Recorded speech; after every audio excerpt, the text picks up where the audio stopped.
अगर किसी इंसान को तुम्हारी वजह से तकलीफ़ होती है तो तुम्हारे सारे सजदे बेकार हैं। ख्वाब जिनके ऊंचे और मस्त होते हैं, इम्तिहान भी उनके ज़बरदस्त होते हैं। किसी को मुआफ़ करके अच्छे ज़रूर बनो, मगर उस पर दोबारा एतबार करके बेवकूफ़ मत बनो।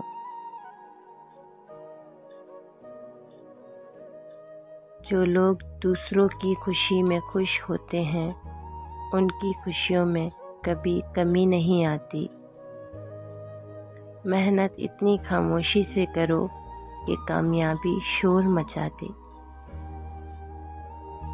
खुद का मुकाबला किसी से नहीं करो, आप जैसे हो अल्हम्दुलिल्लाह बेहतरीन हो।